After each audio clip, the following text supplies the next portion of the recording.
Hey, what's up? This is Wolfsifer with Abysmal Hymns. I'm back with Reza Mills, and we're going to go over this time our top five hardcore albums.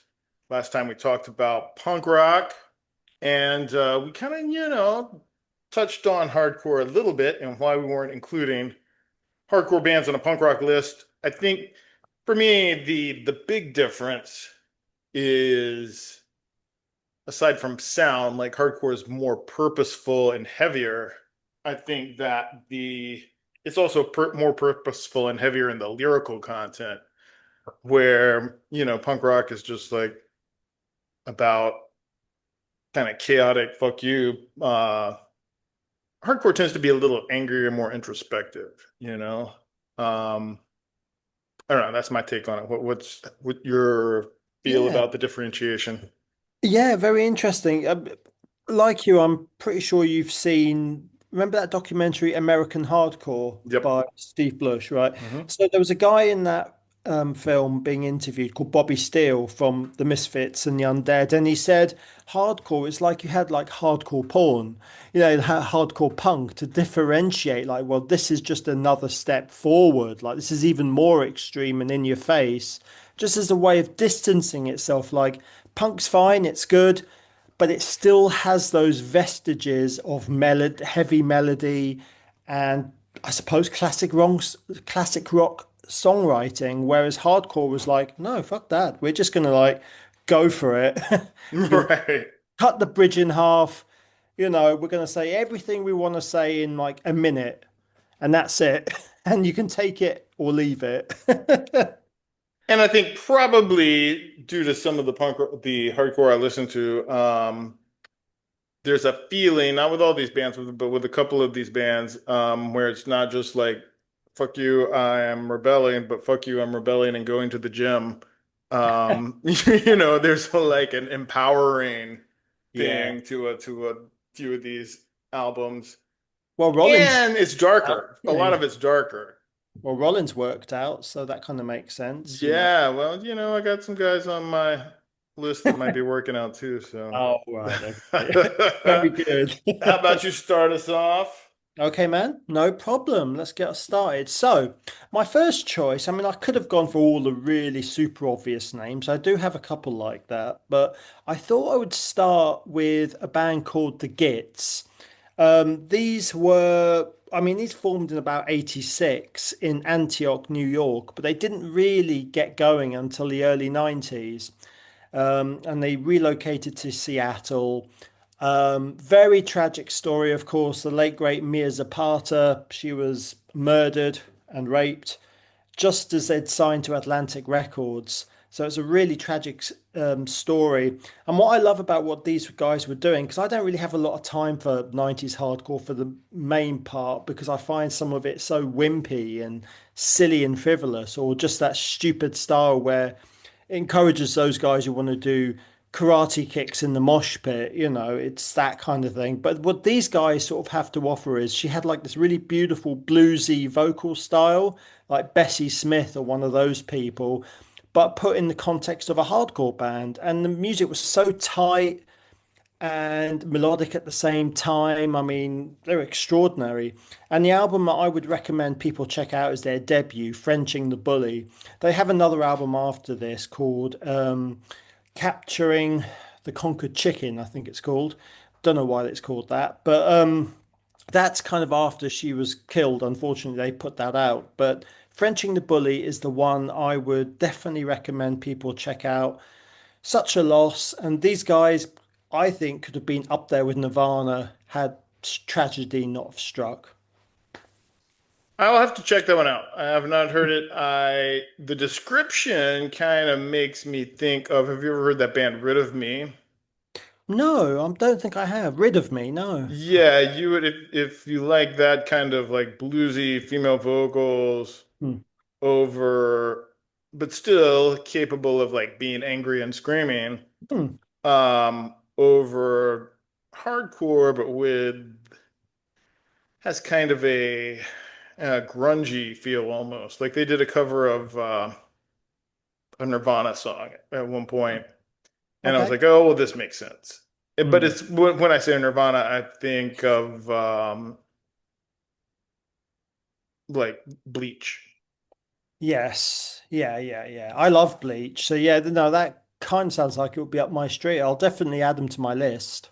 Cool, cool. Yeah, no, definitely recommend the Gits. There's a documentary about them as well. It's on YouTube somewhere. Just put in the Gits documentary and you'll find it. It's just honestly, I was crying during it, which, I've got feelings too, so I'm not too embarrassed to admit it. It's just such a sad Right. tale, this poor girl. Um, her life was snuffed out just as she was, gonna make it big. But there for the grace of God, as they say. But yeah, definitely everyone check out Frenching the Bully. Great album. Cool. Well, I'm gonna go straight to the gym with at least two members of this band. We're going Okay. to separate gyms, I'm sure, at different parts of New York at this point in time. It is an album from 1986, and this is probably actually one of my favorite bands, the Cro-Mags Age of Quarrel. Ooh. Yeah. Okay. Um, yeah, I think, I mean, I like the Harley stuff without John Joseph, but I think that this is probably just the strongest album they have. And one of the most important like hardcore albums. Like it influenced like a ton of metal bands, other hardcore bands. Sure. The album cover is iconic with the mushroom cloud.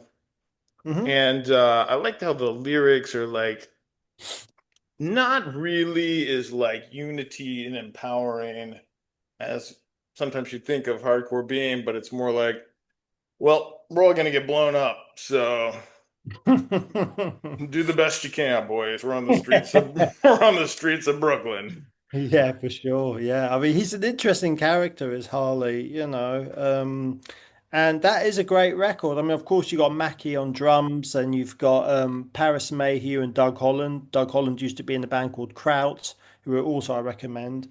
Yeah, great record. I liked what's the album after that? Best Wishes as Yep. well.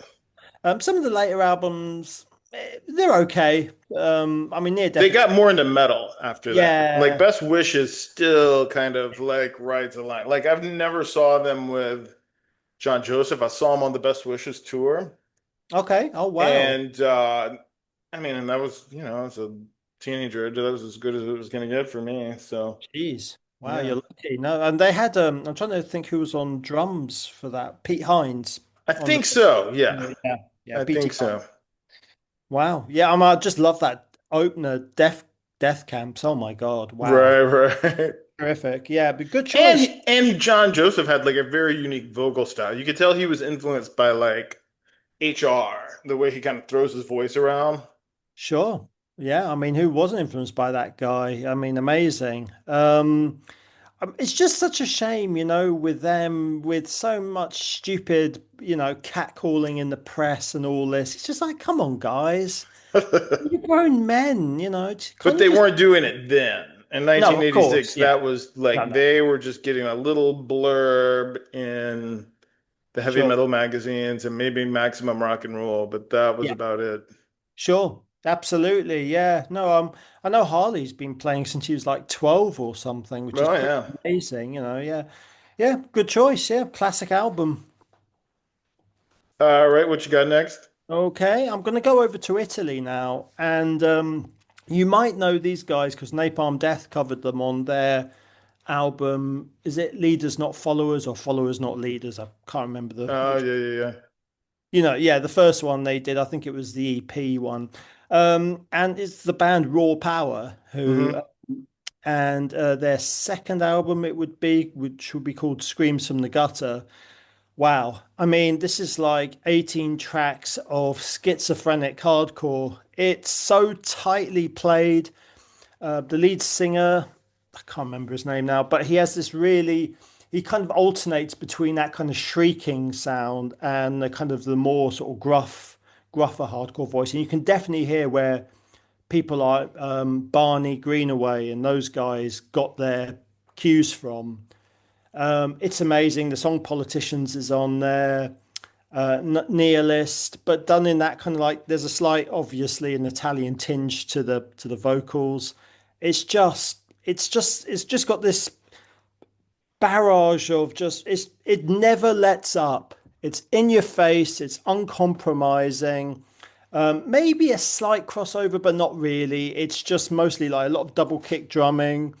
And yeah, just such a breakneck style. That's probably the best album, I would say. The others are good, perfectly fine, but I think for me that's the standout record of theirs. And I suppose you can tag in someone like Ratos de, I can't pronounce the name, Ratos de Paro or something from Brazil, Mhm. similar-ish style. So yeah, definitely great band, screams from the gutter. Yeah, they're a name I'm familiar with and I've heard on comps, but I've never listened to a whole album through. So I think you'd get a huge kick out of Screams from yeah, the I'll Gut. have to If check it you out. like that, yeah, if you like that slight kind of veering into crossover, but not quite, Okay. 'cause you're not the soloing is kind of metal-ish, but it's not Yngwie Malmsteen, thankfully. It's kind of a bit more concise and still within the confines of hardcore. So yeah, really, really good. All right. Well, since you brought up crossover, I guess I Yes. will go with this one. It doesn't cross all the way over, but the album after this, Hmm. I was listening to today, trying to debate on some things about, Sure. which album to pick by these guys. Hmm. And so I went with this one. It's their 1987. 1987 is a good year for hardcore. Yes. Cro-Mags was 86, so that whole like late 80s time period. It's Agnostic Front, Liberty and Justice for Yeah. dot dot dot. And the thing I like about this, because I was listening to like their whole discography, Hmm. is that, Merritt, every album he sounds different. And this album, he almost, and I guess it's the influence he had on John Tardy, but he almost sounds like John Tardy the way he like enunciates things. Yeah. And he's more like squawky than he, like, even on the previous album, you could like understand him and he sounded like almost like everybody else. Sure. Even more so on Victim in Pain. Um, but then the album after this, which is the 91 album, let's just listen to it, but I forgot what it was called. Is it One Voice? Is that it? Yeah, yeah, yeah. That one, Hmm. he sounds like if Oderus Urungus was rapping. Is It, what it's a it little bit reminded me. absurd. Yeah, I Yeah, remembering like it. it's It's a good super record. produced, and I was like, "Wait, is Squar?" And I had to like go on to see if like Oderus did like if Mackie did like a guest appearance on it, because it was at that time. It was after Scumdog, so he could have. But no, apparently No. they had toured with Bar or something, Well, and of course, the late great Dave Brockie was, of course, in the hardcore scene before Guar got together. So it was right, totally outside the realms of possibility if that no. happened. But yeah, bless him. Yeah. And that's kind of like that, and Cro-Mags are kind of like the definitive New York hardcore. Oh yeah, you got the New York boys there. Yeah, for sure. I mean, it was a really cool scene. I mean, I've always loved the drumming with Agnostic Front. I mean, I especially love Cause for Alarm because it's got the brilliant Louis Beto from Carnivore. Mhm. But they just seem to have such solid lineups. I've got to admit, I kind of lost track of them in recent years. I kind of when Riot Upstart and the one before that came along, I was like, it's okay. It's a bit more oi-ish. It's not quite my cup of tea, but I do love those early records. Right, yeah. They turned into like a oi thrash band for a minute. Yeah, and I was just like, yeah, okay, fair enough, but I don't need to hear Blitz Part 2, really, Right. There's plenty of other stuff. So yeah, no, great album. It's got the Iron Cross cover on there as well, right? Right, yeah, Crucified. Crucified, yeah. Yeah, it's a good one. Yeah, can't beat AF, that's for sure. New York. Awesome. So what you got next? So I have got now s- I was trying to think, I thought, well, I've got to represent straight edge somehow. But I didn't want to be predictable and just have Minor Threat as much as I love them, of course, and as legendary as they are. I didn't really want to put SSD in there. So I thought, well, an album that I can put on whenever is by Uniform Choice, and the album is Screaming for Change. This was their first album. And this is the lineup that he featured a guy called, now what was he called? Pat Dubar, who would go on to, of all things, Mindfunk, and then later on this ridiculous band called Corporate Avenger. Mm. Of all, yeah. But yeah, full on. If you're into kind of like Youth of Today, if you're into like Chain of Strength, and I suppose Bold and Gorilla Biscuits, that kind of thing, the youth crew-ish kind of style, really breakneck, in your face, preaching positivity and don't do this and don't do that, then this is going to be for you. It's just, I don't know what it is. It's catchy, weirdly so. Much more than Youth of Today, actually, which tends to be a bit thrashier. So yeah, Screaming for Change. It came out in 1986, and it's definitely one that I would recommend if you want a really good straight edge hardcore band, but you don't feel like you're being lectured to, like maybe bless him, Ian Mackay would. So yeah, definitely this is one for me. Gotcha, cool. Yeah, I mean, I guess I would give it a listen. So there's two bands on this my list that one of them I almost did never listen to because I assumed that the only band on Victory Records that wasn't straight edge was Hmm. Bloodlet, who's not on this list because they're too metal. Or Um, wasn't that band Blood for Blood on there as well? Do you remember that? Yeah, but I mean, I just looking at their albums, I assumed that they were straight edge, because I, Oh, I was working at a record store when when that whole Victory Records thing was big, yeah. and I was like, you know, I was stoned half the time I was there, probably, so I did not want anything to do with like straight edge. That's fair. So this band though, I was like, a friend of mine was like, no, these guys are really into Charles Manson. Mm. And so much so that this is the album you should check out. And so this one's from 1995. It's Integrity's "Humanity is the Devil." Wow. Okay. Yeah, good. And I kind of think that this is the kind of start of metalcore. You know, Mm. Mm. maybe not this album per se, but this like era, that whole Victory Records thing, because there were these guys, Earth Crisis, Yeah. um, that kind of scene, like Bloodlet, definitely. Mm. And it's Vision like of Disorder, maybe as well. yeah, like maybe Ish. what about, did you ever hear Starkweather? I've heard of them. I have friends who are Oh really yeah, into them. they're Yeah. definitely worth checking out. They're though almost more like the Croydson. Oh yeah. Cool. So Yeah. who's another band that didn't make the hardcore list, and I don't Mm. even know what list to put them on. Oh my God. Proto grunge, maybe, maybe. Right. But no, I know. It's because there was only one album that was hardcore, really. Right. And So, like this album is like mm, so heavy and apocalyptic, and mm, it's totally like he's into Charles Manson, he's into the Process Church of Final Judgment. There's a lot of cult stuff. yeah. So that almost seems like a metal album, if you like took those things aside, Mm, either that or it would be like Radio Werewolf. yeah. Where like what's going on here, there's still a lot of like hardcore in the heart of it. So I don't know. Yeah, it's a great album.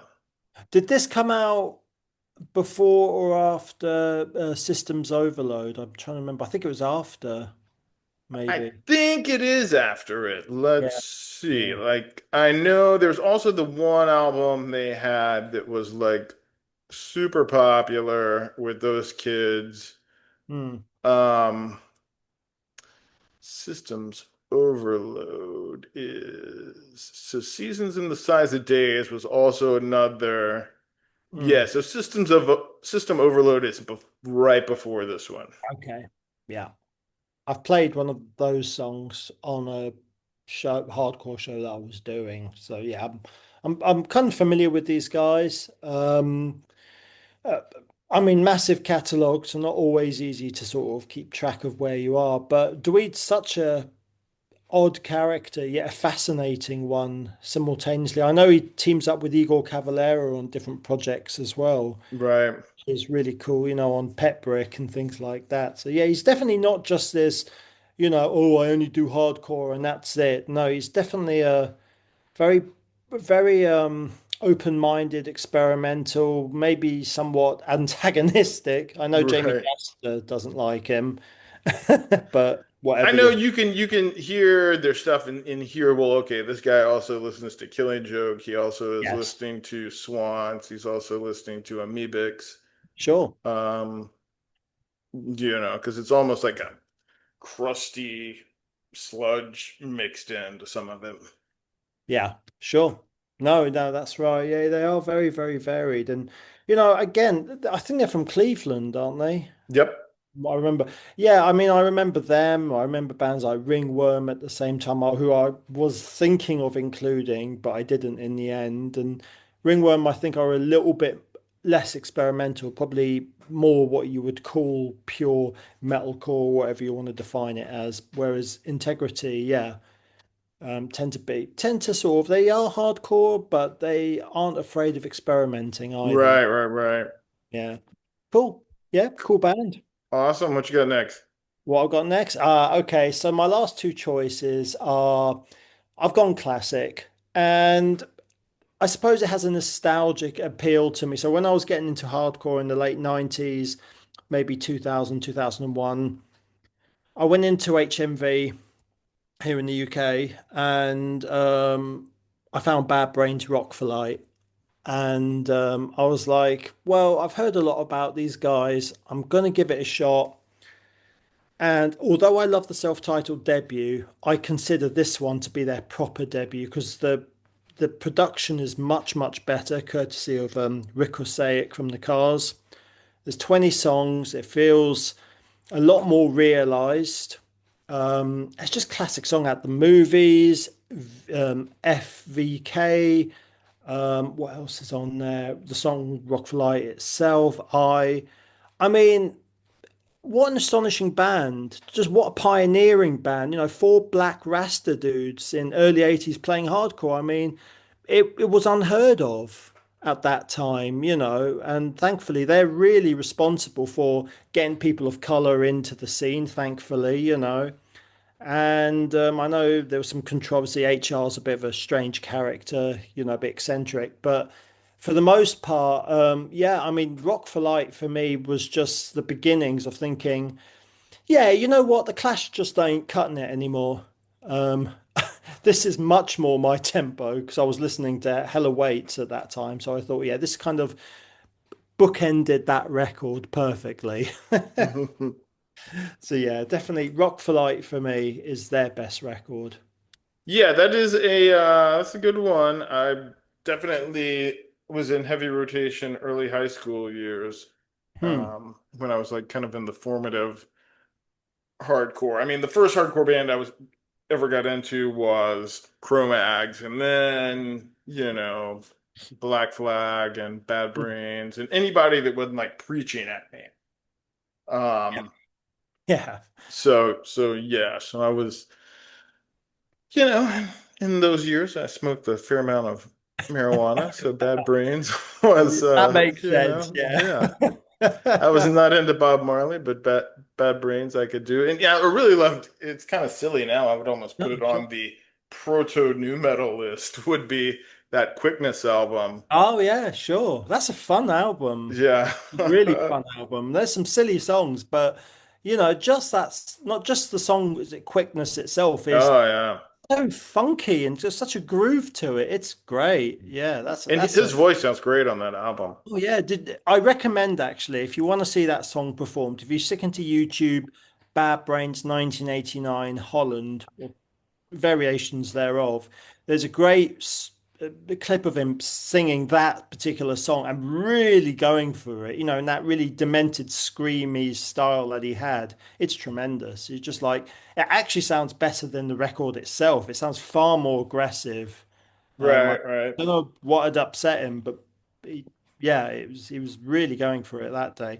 I also recommend, I mean, slight side step, but HR solo stuff. They're a lot of fun, and I don't even like dub reggae really, but his solo albums are, if you want something tripped out and cool, it's pretty decent. He's got a good voice. He's got a good singing voice. Yeah. I used to have like the first one on cassette tape, I think. Yeah, it's a fun like little accompaniment if people want to listening to this slash watching this want to delve a little bit deeper, then I'd definitely recommend those HR albums too. For sure, for sure. Cool. Okay, so since we're going with classics Hmm. now, I'm gonna go back to 1987, Mm. and yeah, I mean this is an album that I can like play over and over again, and I do. It is Discharge. Hear nothing, see nothing, say nothing. My Countrymen, yes, from Stoke. Yeah, Brilliant. it's a great album. It doesn't have any of the cock rock on it, Yeah, which is a fabulous oh my period, God. you know. Oh my God. That record, Brave New World, is horrendous. And I Like used to I've like told you that. that I love everybody's weird time periods. Like I like hair metal Celtic Frost. I like Disco Kiss. I like new wave Alice Cooper. I You knew know. Alice Cooper was cool. I don't mind that one. Oh yeah, and Zipper Catches Skin. That's a great one. Yeah, it's a fun record. Um, But he does like a duet with Blondie on one song. It's yeah. That was the Brilliant. day my dead dog returned to save my life. That's a wow. Why doesn't he play that live? Pure Zappa slash Beefheart. Yeah. Well, and Frank Zappa had that super weird period with like ship arriving too late to save a drowning witch. That was, Well, Zappa's just weird anyway, bless him. yeah, But yeah. yeah, no, but Discharge, yeah, I'm guessing the first one you're going with to the really long title, which I forget always. Right. Yeah. So this is mine was hear nothing, see nothing, say That's one. nothing. Yeah, Yep. that's one. Yeah, cool. Yeah, what can you say? Influenced Jesus, not just hardcore, but Metallica, Slayer, all those guys as well were huge Discharge fans. Right. Yeah. Yeah. Cool. All right. What else you got? So I thought as you had gone New York, I did have something else in, but I thought because I do love my NYHC, to give it its abbreviation, to quote Drew Stone, I thought I would represent, as they say, and include Crumbsuckers, who are probably my favorite New York band. Um, of course, I love AF and Cro-Mags and everything, and even Murphy's Law. They're a bit goofy, but they're fun. But for me, Crumbsuckers are wow. I remember first getting into these guys. I actually got their second album, which is called Beast on My Back, which is good. It's a bit more experimental, a bit more out metal, but it's got some cool piano-y weird things on there. And then I got this first album, which is called Life of Dreams. And the thing that struck me, first of all, was how amazingly tight the musicianship was. It's got Gary from and Dan from Propane, who ironically are not a band I particularly like, but um, they do a great job in this one. And you got Chris Notaro's very odd singing style. I cannot even. It's very croaky and odd. You got Chuck Lenihan on guitar. I think he went on to do a band called Jenny Torturers with the dude from Morbid Angel. Hmm. And so he's a very talented guitarist, and they're just super fast, but also incredibly tight musicians. They've got songs like Trapped, which sounds like Metallica, basically. And in fact, Kirk Hammett joined him on stage for that song in the mid 80s. And then Super Tuesday, which is just this rollicking anti-Reagan song, which is, well, surprise, surprise, but it's great fun. And yeah, they're just, I don't know what it is about them. They only did two albums, but they just have this technicality. And you could sort of see them sort of not only playing with Agnostic Front, but also, I think they also played with, oh, what they called. A bunch of metal bands anyway. I can't remember the exact one, but I'm sure they played with Carnivore and a whole other bunch. I'm sure they probably played with Slayer and they probably played at L'Amour's as well. So definitely the band. They didn't really cross over for this particular album. That'll be later on, but for this one, it just definitely had the early to mid 80s New York hardcore vibe, and I just love it. I just think they're just so talented, and Gary's a great songwriter anyway. Cool. Yeah, I'm more familiar with their later stuff, which was more metal, but know Sure. those guys, and oh yeah, it's I've heard that album, so I know it's good. Oh Um, yeah.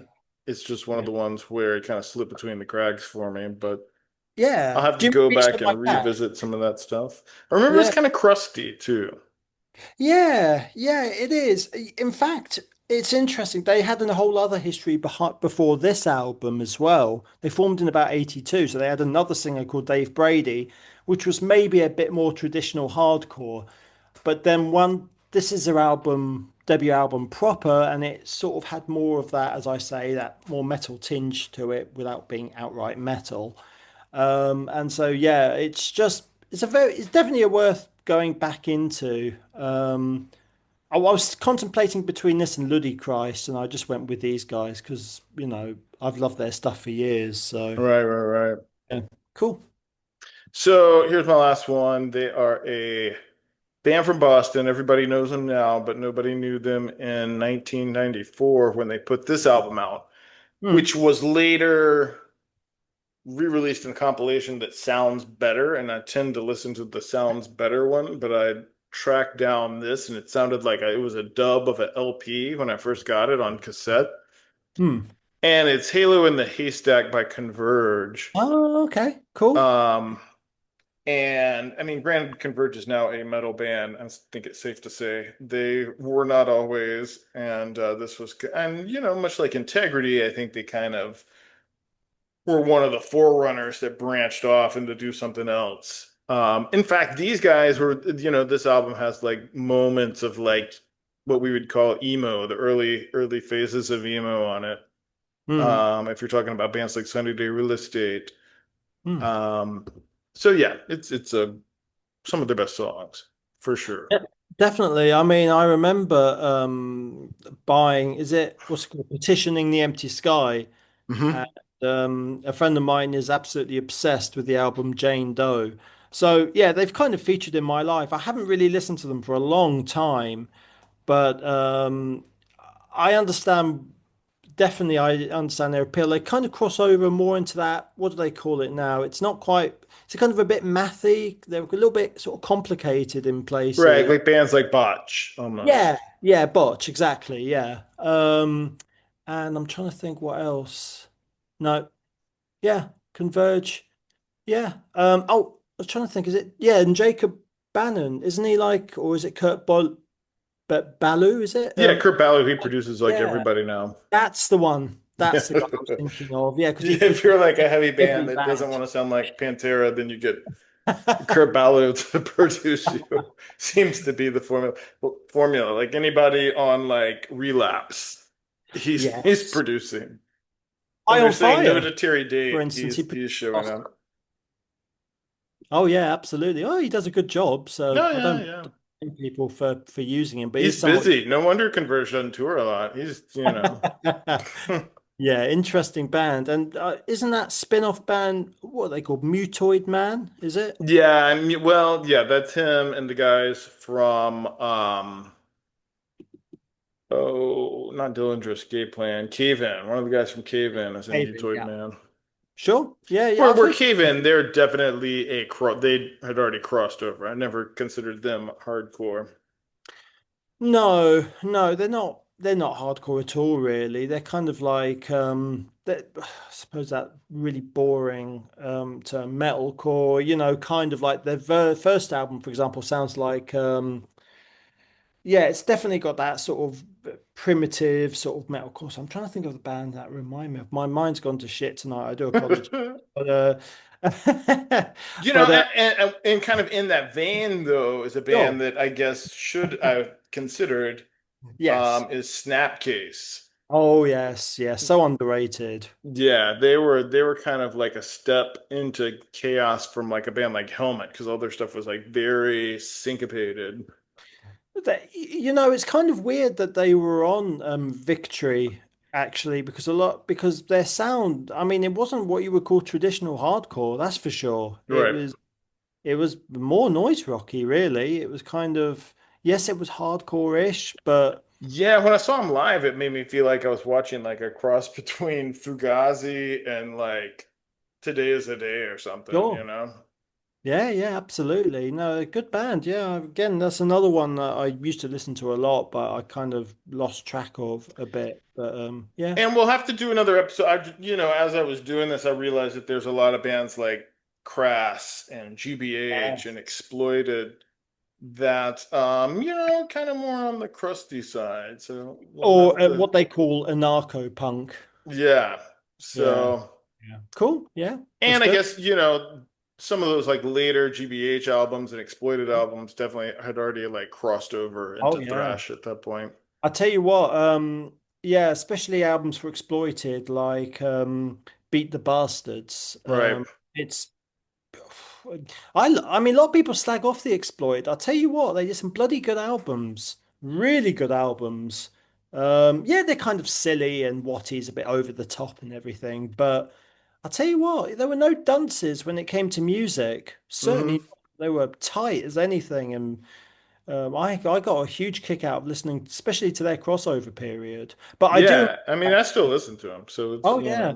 I do have an unfortunate tale though that I heard that someone had gone up to Watty and talked so I don't know, accused him of being metal or something, playing metal now, and then he sort of glassed him, stuck a bottle in his face. He said, "Is that punk enough for you?" It's like, yikes, okay. That answered this question pretty bloody quickly. right. I wouldn't have done that personally. He's a bit of an unpredictable character, You but know, it goes with his branding, so I oh, can, it does. Yeah, it's on point for him. it is, yeah. But yeah, I don't think he appreciates. Well, cool. Well, next time we'll have to get into crossover and we'll Oh have to get yeah, into crustcore and oh, see so where we go many. from there. Probably sludge is not too far from behind it because I always said that sludge Hmm. is what happens when hardcore kids try to play Black Sabbath. So, Well, yeah, I suppose you got COC, and I suppose I Hate God, and my favorite band actually out of all of those, which is called Cavity, okay. who I think are just the unsung heroes of that whole scene for me. I love Cavity. Definitely check them out when you get. Right. Well, even Neurosis came out of, hardcore punk, Sure. their first album, that It's Pain of great. Mind. Yeah. Pain of Mind. It's fantastic.